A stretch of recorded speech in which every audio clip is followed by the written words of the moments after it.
Buenas tardes, soy Ángel Aurelio González Amosorrutia, curador de la exposición Vasos Comunicantes entre Juan García Ponce y Carlos Monsiváis.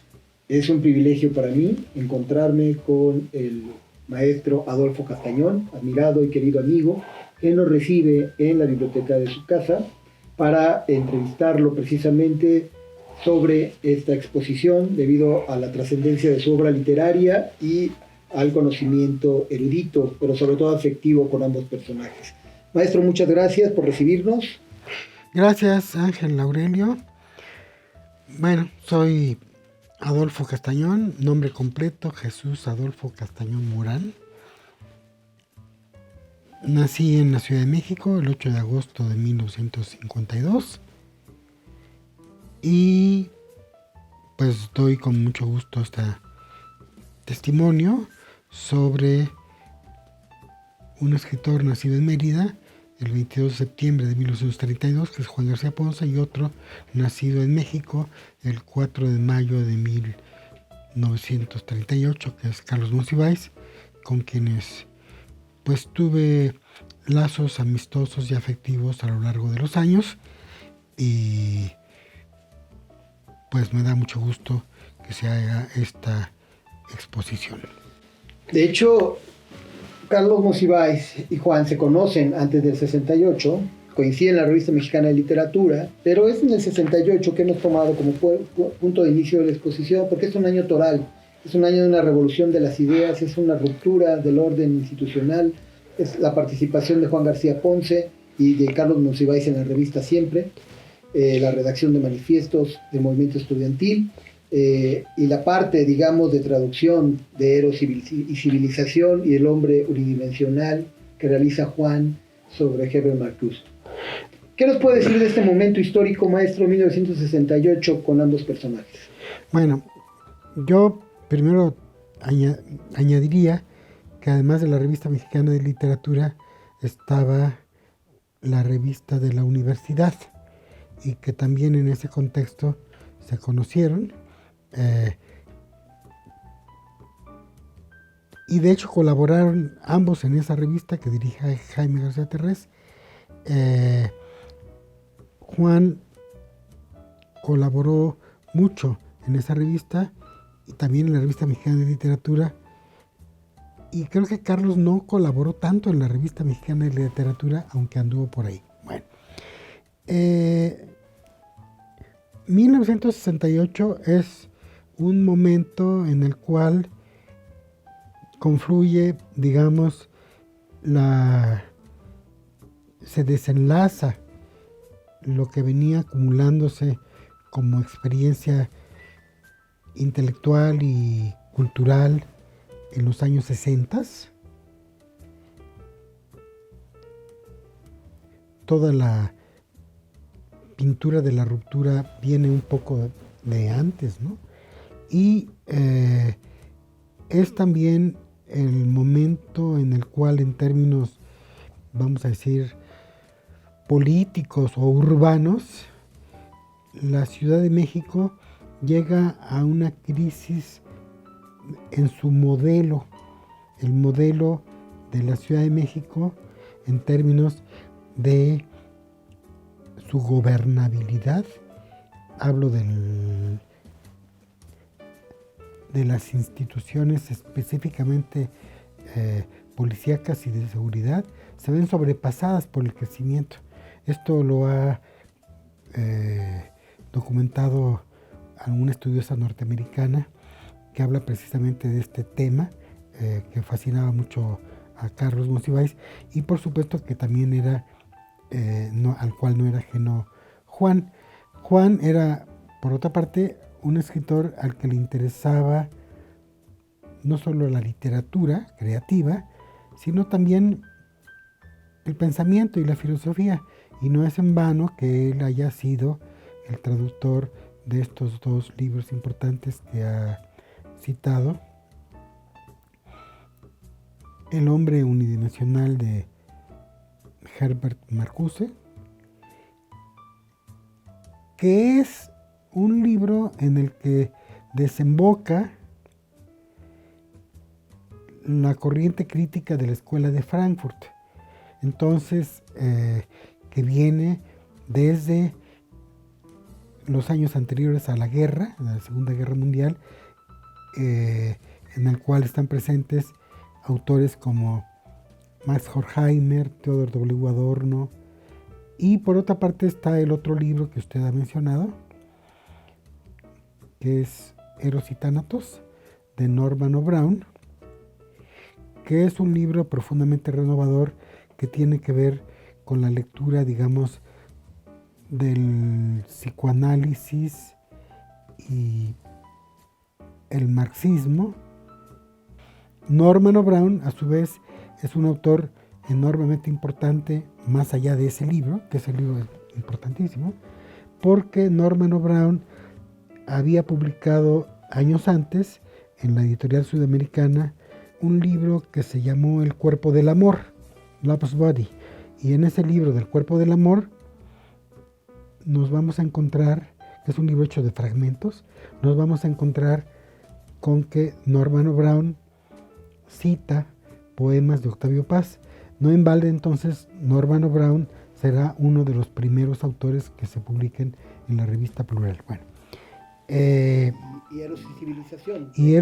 Pero Eros y Civilización no está publicado, o sea, Marcuse no entró a Plural, pero Norman O. Brown sí entró porque se conocían Octavio Paz y Norman O. Brown. Por cierto, Norman O. Brown, poca gente lo sabe, nació en El Oro, en el Estado de México, hijo de un ingeniero norteamericano. Entonces, bueno, Juan estaba también muy comprometido con el pensamiento liberal, progresista, que venía por una parte de la reconstrucción o deconstrucción de la civilización vista a través, digamos, del marxismo y el psicoanálisis, y por otra parte con la visión que traía Marcuse, que lo influyó grandemente, pero no es la única lectura que tenía Juan, pues tenía otras lecturas teóricas, pero vamos a decir que son las que nos consta que tradujo y puso su impronta como traductor.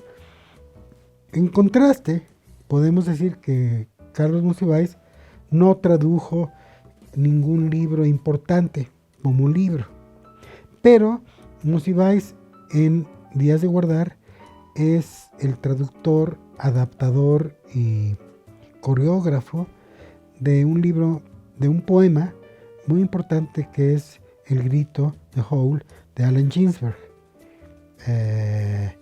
que de alguna manera nos conecta con otro universo que yo mencionaba en mi texto, que es el universo de la cultura norteamericana, de la cultura beatnik, que de alguna manera hace crisis en el 68. Los beatniks venían pues en los años 60 de esta propuesta de desencanto de la civilización conformista de los Estados Unidos, y yo diría que tanto Juan como Carlos son de alguna manera unos ciudadanos decepcionados del progreso, decepcionados de la ilusión de la mejora continua, de lo que Gabriel Said llamaría el progreso improductivo, decepcionados del Estado, decepcionados de las instituciones o de la institucionalidad. De ahí que hayan sido, cada uno a su manera, pues digamos, disidentes y creativos. Efectivamente, Juan vendrá a escribir esta memorable obra, La Crónica de la Intervención, que precisamente está en el 68. ¿Nos puede un poco hablar de esta obra, maestro? Bueno, Juan tenía la idea de hacer una novela total, una novela que abarcara todos los aspectos de la historia y del mundo. Y había publicado muchas novelas. Juan había publicado La casa en la playa, La invitación, La vida perdurable, El libro, pero, y muchos cuentos como Encuentros, La gaviota, El gato, pero lo rondaba la idea de hacer una novela total. Eso tiene mucho que ver con la época. Por ejemplo, Fernando del Paso también estuvo siempre obsesionado por hacer obras de gran envergadura, como fueron Palinuro, Noticias del Imperio, que por cierto también están, sobre todo Palinuro, dominadas por el tema del 68, y el propio Carlos Fuentes estaba de alguna manera imantado por la idea de una novela total. Lo vemos en Terra Nostra, ya no digo La región más transparente, que de alguna manera podríamos incluir, o más adelante Cristóbal Lonato. Bueno, dentro de eso, Juan enfrenta en Crónica de la Intervención el desafío de hacer un retrato o un panorama de las diversas clases, las diversas fuerzas que están moviéndose en el cuerpo social, tanto las del arte como las del cuerpo, como las de la violencia, sin perder nunca de vista la vida privada, la vida concreta. Y bueno, todo esto, Juan tenía unos modelos en la novelística alemana. Básicamente tiene un modelo que es El hombre sin cualidades.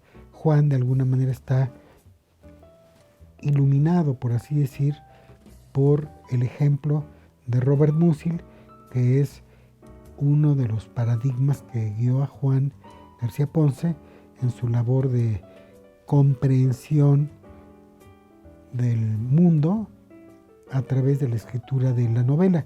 De hecho, podríamos decir que Juan en ciertos momentos reescribe obras de Musil, y podríamos decir que una de las pistas para leer Crónica de la Intervención es tratar de compararla con El hombre sin cualidades de Robert Musil.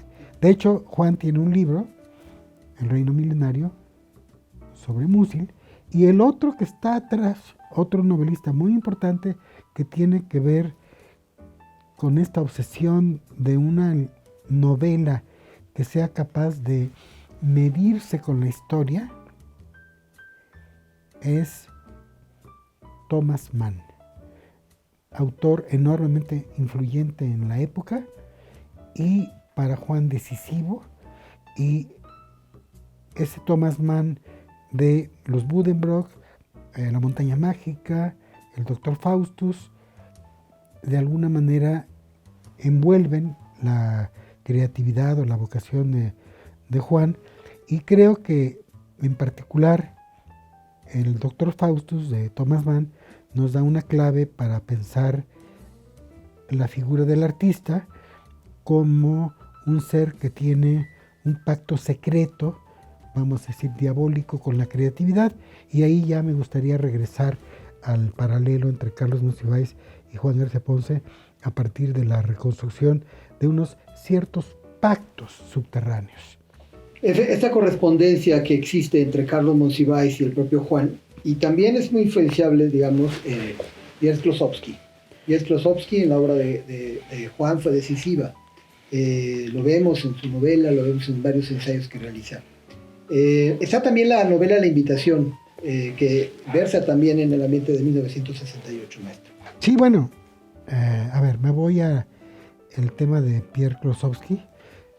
Pierre Klosowski es el autor, Pierre Klosowski, traductor de Nietzsche, es el autor de un ciclo novelístico que se llama Las leyes de la hospitalidad, donde está Roberta esta tarde, La revocación del edicto de Nantes, y no me acuerdo la otra, El souffleur, que componen, digamos, el tríptico de las leyes de la hospitalidad. Y también está muy imantado por la cultura latina y por la idea de un universo habitado de dioses, como se puede ver en el libro El baño de Diana.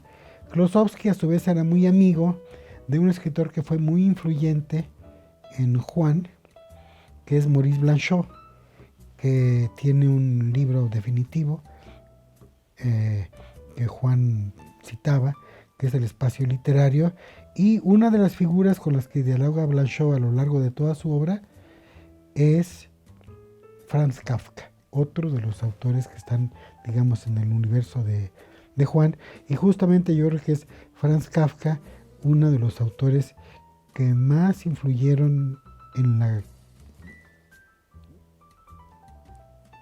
poética de Juan García Ponce. Yo tuve la fortuna de participar con Marcelo Uribe, Coral Bracho, Katia Caso y algunos otros amigos en un seminario de literatura alemana que daba Juan, y leíamos a Musil, a Kafka y a Thomas Mann, pero en particular recuerdo que había unas clases que se dedicaron a una obra que es La construcción de Franz Kafka, cuyo personaje es un topo, y es como un monólogo del topo que va construyendo sus túneles por abajo, una tusa, un topo que va por abajo de la tierra, y se queda solo y empieza a oír unos zumbidos, unos ruidos, y lo que oye ese zumbido es el zumbido de la propia construcción que empieza como a construirse. Entonces ya regreso a la invitación. Creo que la invitación es un primer intento de Juan de escuchar esa novela de largo aliento, y vamos a decir que esa es la invitación donde Juan presiente o percibe que puede escribir algo como la crónica de la intervención. Perfecto. También en 1968 tenemos la exposición 9 pintores mexicanos, cuyos textos, cuadros de son donados, son obsequiados a Juan, y él hace un texto de cada uno de ellos. Hay un momento previo de esta ruptura que ya se tiene con la fundación de la Galería Price, con Vladi, con el propio Gironella, Héctor Javier, Echeverría. Pero también venimos ya a esta ruptura con los muralistas mexicanos, ¿no? Y esta concepción de una nueva pintura que rompe con la Escuela Mexicana de Pintura. Y es 1968, 9 pintores mexicanos, una exposición que va a ser un punto de quiebre, un punto de referencia en el arte mexicano. Coinciden Carlos Monsiváis y Juan en la inauguración, en la fotografía que toma Héctor García, están en la Galería Juan Martín, pero independientemente de que hayan coincidido, a lo largo del tiempo, ambos escritores se ocuparon de muchos autores. ¿Nos podría hablar un poco de este momento histórico de la pintura de Juan como crítico de arte, y también de lo que hizo Carlos Monsiváis en algunos artistas que coincidieron, y tomo la expresión que usted señalaba, cruce de caminos, este notable ensayo de Juan que publica la Universidad Veracruzana, este cruce de caminos entre el arte y la literatura? Bueno, a ver, yo pienso que primero, el tema de los 9 pintores mexicanos y su disidencia o su ruptura con el muralismo, pues se remonta a años antes. El muralismo, vamos a decir, se empieza a desmoronar desde casi por sí mismo, y en ese desmoronamiento tiene una presencia muy importante José Luis Cuevas, que es, digamos, como el gran demoledor, el niño artillero de eso, ¿no? Pero también desde el arte empieza a hacer crisis la expresión pictórica con otros pintores que vienen de otros lados, y ahí me gustaría traer a cuento la figura del gran pintor Günter Guerzo, que es de alguna manera otro de los horizontes que están alrededor. Y estos pintores, Gironella, Rojo, Felgueres, de alguna manera son los frutos que trae, digamos, toda esta disidencia que ya venía de tiempo a, ¿no? Añadiría yo otros nombres que no están en esa lista, como Lilia Carrillo, con la cual Juan y el propio Carlos tenían alguna conexión, digamos, artística. Por otra parte, está la relación de Carlos Monsiváis, ya no digo con las artes plásticas, aunque sí él escribió sobre Gerso, sobre Rojo, sobre muchos de los que están en ese catálogo, pero también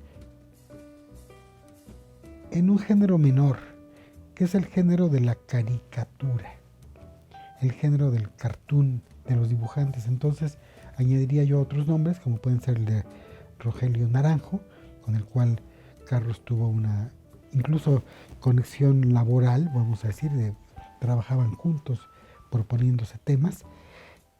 Y Carlos llevó este interés a un interés por la historia de las artes gráficas y de la caricatura en México, y a convertirse en un gran coleccionista y salvador de la litografía y de la caricatura mexicana en los periódicos del siglo XIX y en la folletería del siglo XIX. De hecho, eso está alojado de alguna manera en el Museo del Estanquillo, y a Carlos le divertía mucho le divertía y lo sabía organizarse, sabía organizar su diversión, recorrer librerías, puestos de periódico, callejeros, basureros, si usted quiere, para recoger ciertas flores que podrían ser estas litografías, pero también, más allá, incluso juguetes del arte popular, mexicano.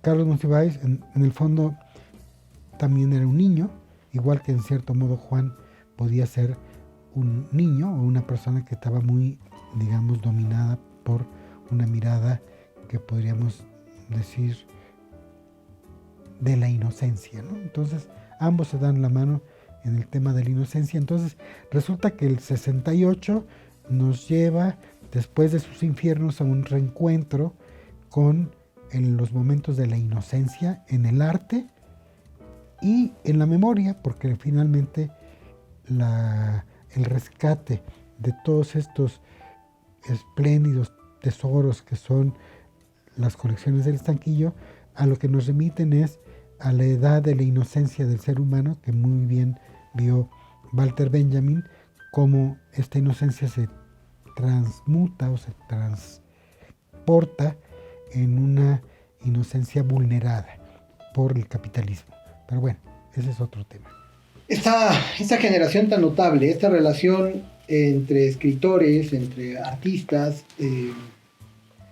la presencia de Octavio Paz, la presencia de Javier Villaurrutia, Salvador Novo, José Emilio Pacheco, Salvador Elizondo, José de la Colina, y está la Casa del Lago. La Casa del Lago como un punto muy importante de creación literaria, con Juan Vicente Melo, la participación obviamente de Juan en estos ciclos de conferencia. ¿Qué nos puede comportar de esto, maestro, de este momento de la Casa del Lago? ¿Esta generación llamada Casa del Lago o de medio siglo? Bueno, a ver, yo como que ordenaría un poco la cronología. Yo diría que Carlos iba, por así decir, de la mano, o estuvo, digamos, muy cerca de Salvador Novo, y aprendió muchas cosas de Salvador Novo, mientras que Juan García Ponce aprendió muchas cosas de Octavio Paz, y tienen de alguna manera diálogos cruzados, Novo y Paz, a través de Monsiváis y García Ponce. En la Casa del Lago, que podríamos decir que es como un volcán en el que se dieron cita los escritores de esta generación del año nacidos en el año 32 o por ahí, por la periferia, como Juan García Ponce, José de la Colina, Jorge Ibargüengoitia, Juan Vicente Melo. Tomás Segovia. Se dio un espacio de expresión cultural que no se había vivido antes en México, pero que tenía una cierta, digamos, hilo de continuidad con los espacios que se habían creado en la generación de los contemporáneos, en el Teatro Ulises y en los, digamos, galerías, como la galería de Pitamor, que podían de alguna manera ser parte de ese ambiente. Entonces, regresando al tema de la Casa del Lago, ¿qué era la Casa del Lago?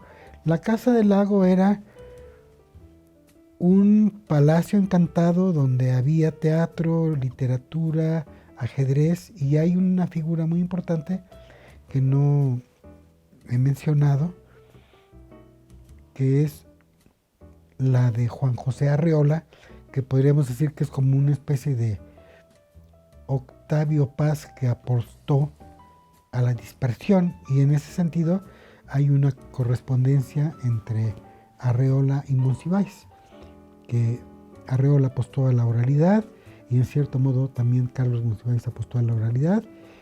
Arreola apostó a la edición a través de los Cuadernos del Unicornio, de la revista Mester, y Carlos Monsiváis apostó a un periodismo muy amplio, muy diversificado, que es muy difícil seguir la pista a Carlos, y colaborativo. A Carlos le gustaba escribir también con alguien, y eso es un paralelo que creo que habría que explorar culturalmente entre Arreola, Juan José Arreola, y Carlos Monsiváis. Pero regreso entonces a la Casa del Lago. La Casa del Lago tuvo varias épocas. Entonces, digamos, una primera época con Arreola, una segunda época con Hugo Gutiérrez Vega, que es otro personaje cercano a Monsiváis, y una última época, pues ya no sé con dónde podemos terminar ese momento de la Casa del Lago. Diríamos que puede terminar a mediados de los años 70, justamente con el 71, ¿no? Perfecto.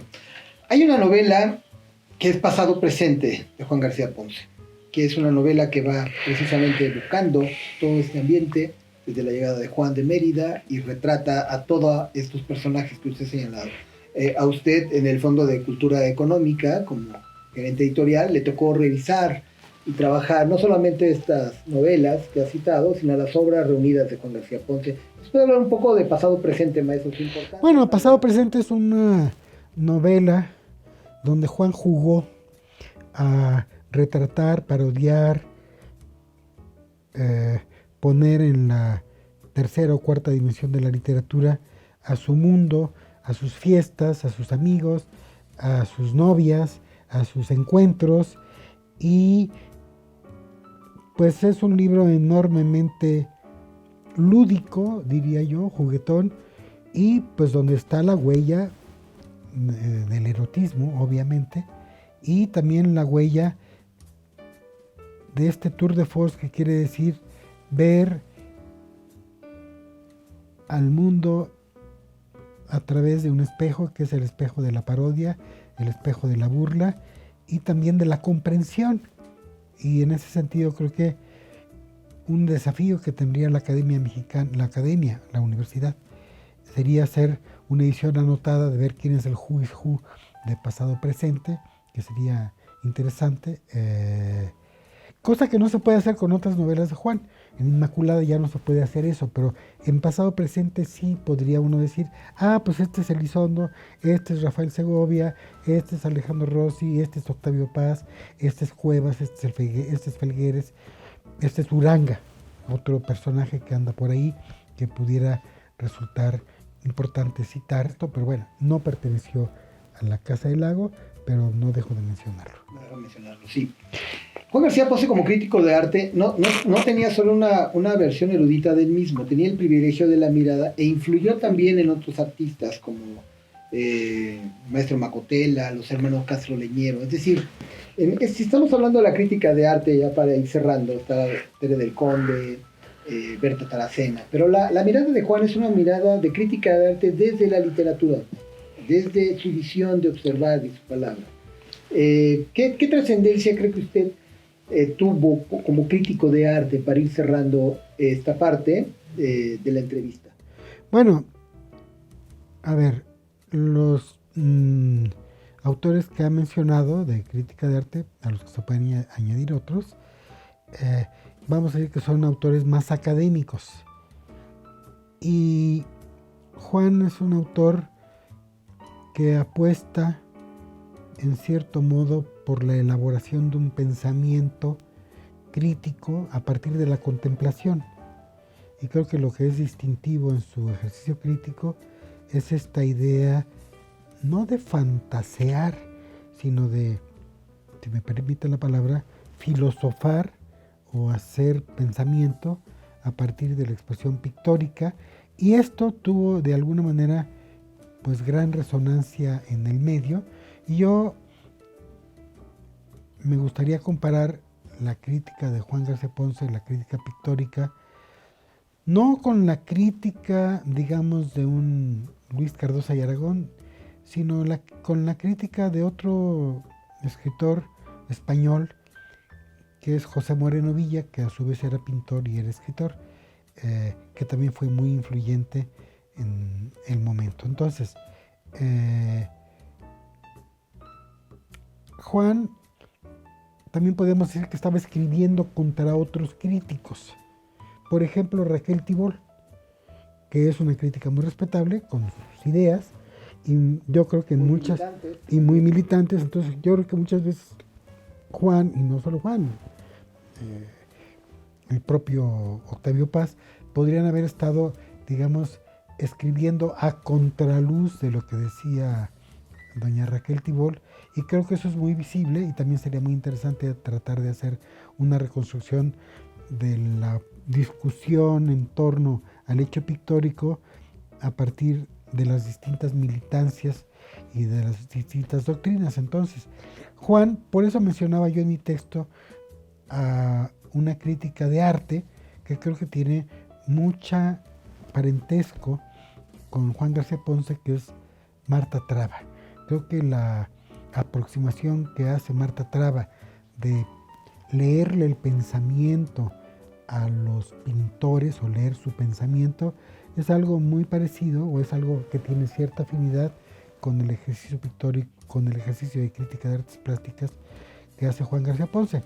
Y en efecto, para regresar a otro momento de la conversación, pues sí, tuve el privilegio de acompañar a Juan junto con su amanuense y secretaria de los últimos días, que fue María Luisa Herrera, de los muchos últimos días, en la formulación del plan de las obras completas, que finalmente no se pudieron hacer como tales, pero sí quedó la estructura y me quedó a mí muy clara la organización que tenía Juan, de su conciencia que tenía de su propia obra y de las categorías que hay dentro de esa obra.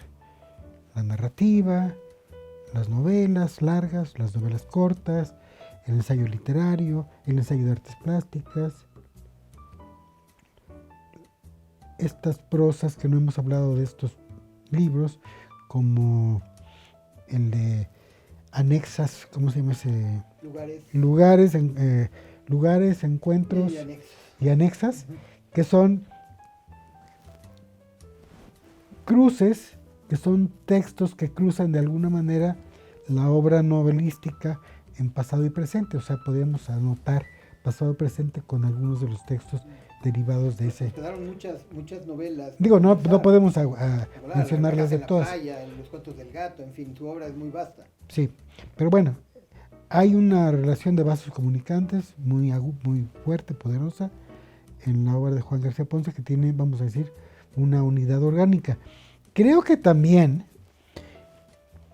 habría que pensar que la obra de Carlos Monsiváis, sobre el cual escribió un libro, y este otro ensayo que aquí escribió, lo que narraba de su experiencia en la revisión de las obras de Juan García Ponce, aquí viene algo, sí. Bueno, en este libro también cabría pensar que Monsiváis no ha habido todavía una organización del corpus de Carlos Monsiváis. O sea, tenemos una bibliografía crítica de Octavio Paz que hizo Hugo J. Verani, o tenemos una bibliografía crítica de Salvador Elizondo que hizo un estudioso norteamericano, pero no tenemos una bibliografía y hemerografía completa de la obra de Carlos. Y bueno, creo que es uno de los deberes de las asignaturas pendientes de la literatura mexicana. Creo que uno de los, para ir cerrando, como dice usted, una de las asignaturas pendientes que abre una exposición como esta que se está realizando es la de fijarse tareas a largo plazo para organizar mejor la memoria de cada uno de los protagonistas de este encuentro. Y tanto en el caso de Juan como García Ponce, como en el caso de Carlos Monsiváis, creo que hay una asignatura pendiente en relación con el conocimiento universitario, de conocimiento mínimo de lo que se publicó, de lo que publicó el autor en libro, y ya no digamos en hemerografía. Y no hablemos de libros sobre ellos, sino más exactamente en lo de ellos, ¿no? Entonces, creo que eso ya les tocará a las generaciones que vienen, pero me gustaría subrayar eso, que creo que es muy importante para la memoria histórica de un país, de un continente, de un mundo como el que estamos viviendo. Curiosamente, esto de que no haya una bibliografía organizada, resulta que si bien lo tuvo la fortuna de hacerlo y promoverlo el propio Octavio Paz, tenemos un caso dramático que es el caso de Arreola. No hay obras de Arreola, ni hay tampoco una bibliografía de Arreola, porque Arreola, como Monsiváis, es indomable, rebelde a la uniformación universitaria académica, igual que el propio Carlos, quizás un poco menos que Juan, pero Juan también está, digamos, un poco desangelado en eso. Y no digamos escritores como Pepe de la Colina, José de la Colina. No hay un solo libro que se ocupe de la obra de José de la Colina, como sí los hay sobre Elizondo. Sí, y bueno, y este nos lleva ya para concluir, maestro, pues esta exposición llamada Vasos Comunicantes, porque precisamente es eso. Lo vasto de las colecciones, como ya lo señalaba de Carlos Monsiváis, no solamente son sobre juguetes, no solamente son sobre libros, son sobre obras de arte que aquí en esta exposición vamos a tener. Los jóvenes, estos cibernéticos, cazadores de información que nos van a ver en redes sociales, ¿qué comentario final tendría, qué importancia tiene para usted esta exposición, maestro, para cerrar la conversación y agradecerle, por supuesto, su disposición? Bueno, primero que qué bueno que accedan a la exposición a través de las redes sociales, que están muy bien las computadoras y los instrumentales informáticos y tecnológicos, pero que no se olvide que esos instrumentos son también necesariamente necesitan el apoyo de la cultura libresca y de dar la vuelta a la cuadra para ir a encontrarse con un libro.